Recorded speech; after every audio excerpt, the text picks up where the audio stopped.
Right now, I'm on a mission and I've got something that I want to achieve. This guy is a fighter at his core. If it hadn't been for boxing, Anthony Joshua would be in prison now. Boxing's not a normal sport. You're going into war, you're going into battle, so you need to make sure that you're going to come out a winner. When he hits you, you stay hit.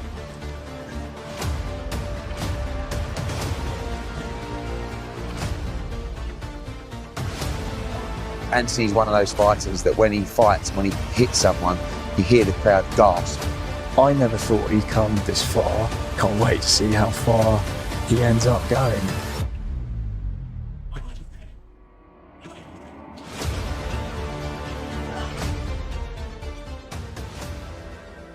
Before he was a knight of the British Empire, Anthony Joshua was just a kid from Watford looking for trouble.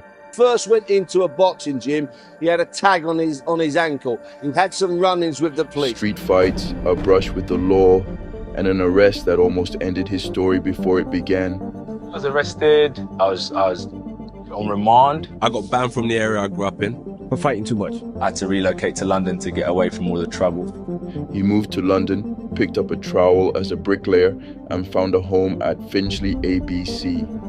The discipline of the gym replaced the chaos of the streets. Started lifting weights, and my cousin Benga, he brought me down to Finchley ABC. Stay in the gym, stay hungry, stay focused. I remember the first time I saw Anthony, I was up at the gym in Sheffield where the Great British team trained, and I heard this noise. It was the sound of someone hitting the bag, but it sounded like someone was hitting the bag with a baseball bat. And I looked over and it was Anthony Joshua. As a physical specimen, he's an Adonis, a heavyweight, but defined like a Greek god, if you like. And I just was watching him. I couldn't stop watching him hit this bag.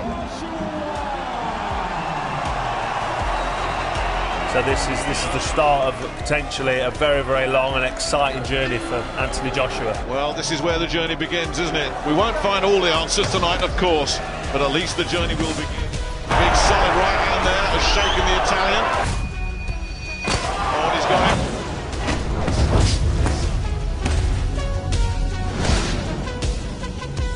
And it's over. That's what the boss is about. He's destroyed a very brave opponent, and he hasn't broken a sweat. Perfect fight, a flawless victory.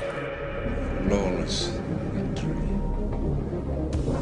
I'll know if they're going to be half decent the first time I take them on the pads.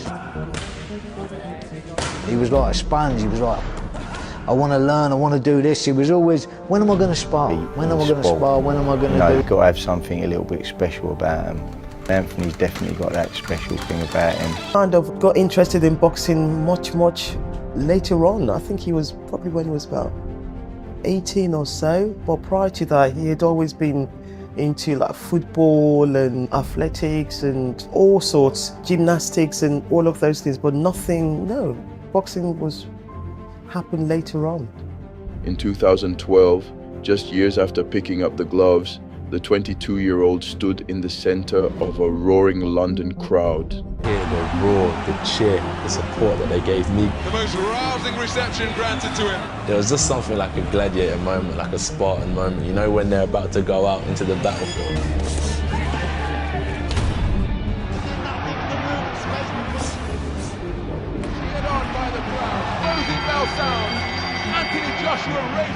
The Olympic gold wasn't just a medal, it was a launch pad. The professional world was about to meet its new golden boy. Representing Great Britain, Anthony Joshua! Anthony Joshua is the Olympic super heavyweight champion. A wonderful achievement by this 22-year-old from Finchley in North London. Anthony Joshua from Watford won that super heavyweight gold, making him Britain's newest Olympic champion. For someone to pick up boxing gloves and then 4 years later be an Olympic champion, it makes it look easy, and it's not, it's certainly not. The transition to the pros was a demolition derby. Joshua was explosive, racking up second-round knockouts like he was working a heavy bag. But every hero needs a villain. Right up there as Joshua died. Oh, that right hand uppercut!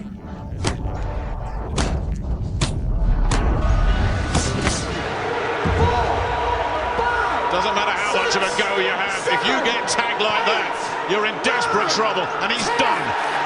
One big right hand. Good night. We finally got our man. Anthony Joshua has turned professional. Joshua was the hottest prospect coming out of 2012. Through the history of boxing, the gold medal has always been the gravy train. Enter Dillian Whyte. This wasn't just boxing, it was personal.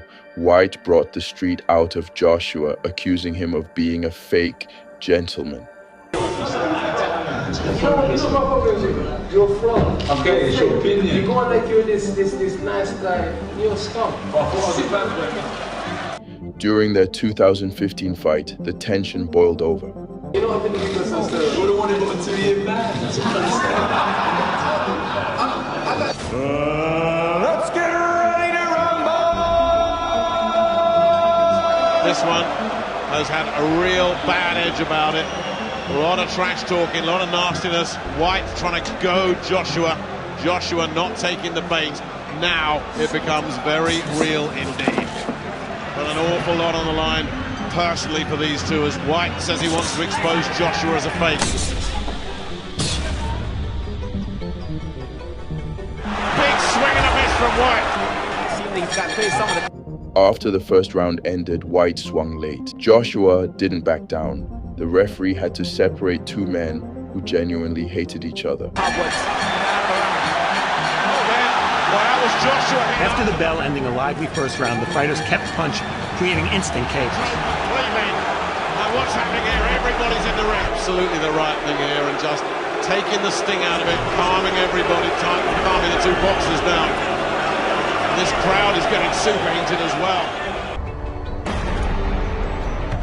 Is this the breakthrough?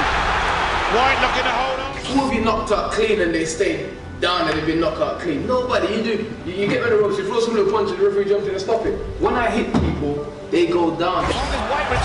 Who have you knocked out clean and they stay down and they've been knocked out clean? Nobody. Down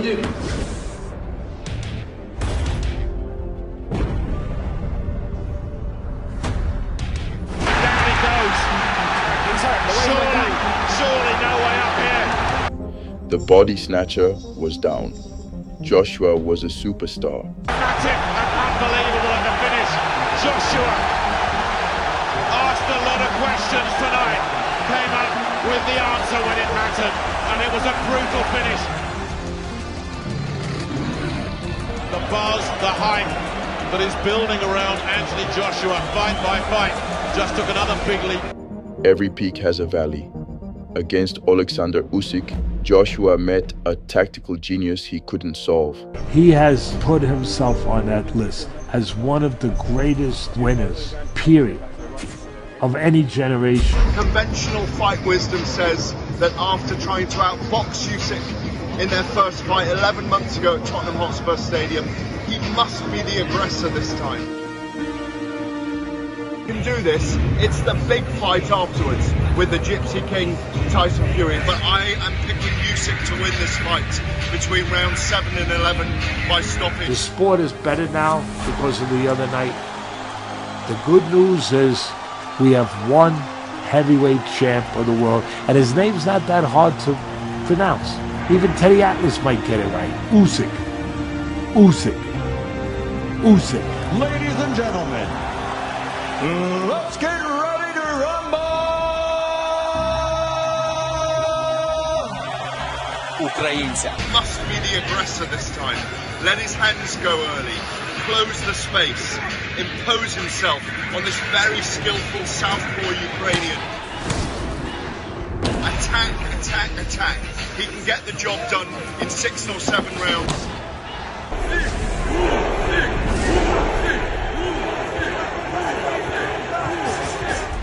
Тримає живіт. Він тримає лікти. Влучне влучання було Олександра Усика.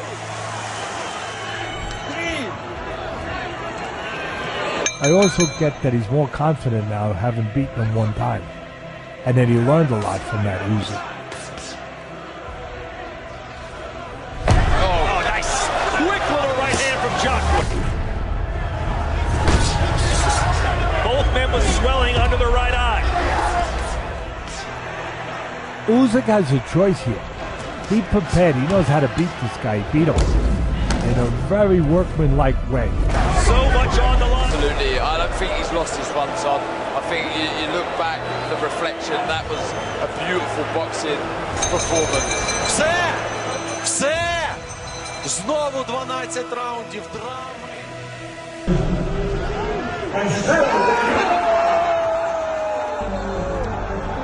After losing the rematch, the perfect image finally cracked. It was a public breakdown that divided the world. Was he finished? Had the pressure of being the face of British boxing finally broken him? He went back to the drawing board. He needed a statement. He found it in Francis Ngannou. Two-time world heavyweight boxing champion Francis Ngannou, UFC heavyweight champion, and the man who dropped Tyson Fury in his boxing debuts. Jay touched him and he went down! He had silenced the doubters.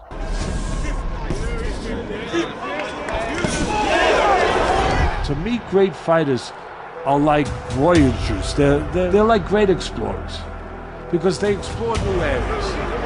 For all of us, where we can all kind of see that it's a new area, not only for them, but possibly for us to go.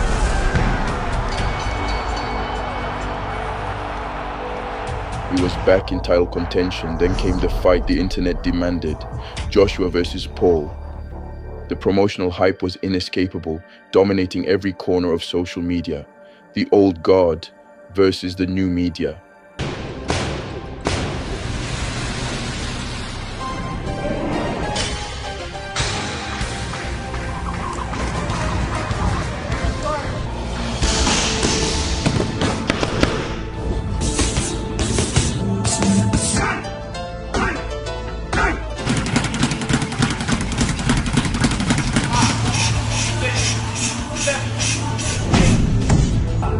This is what we signed up for, and he's very tall, but that means I can use my speed and my size to my advantage as well. I'm a serious fighter.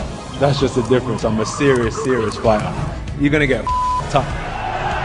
The other guarding legacy. Round one, and Jake Paul already on the move. Oh, the uppercut, and he took it. Jake.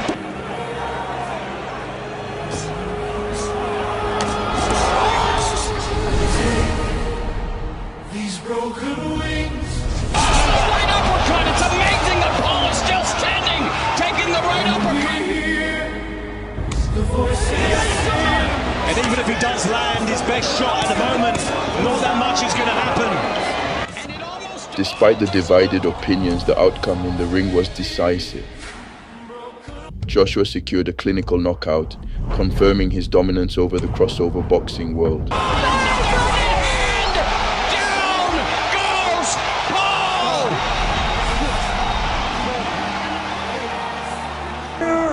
By knockout, AJ Anthony Joshua. But the celebration was short-lived.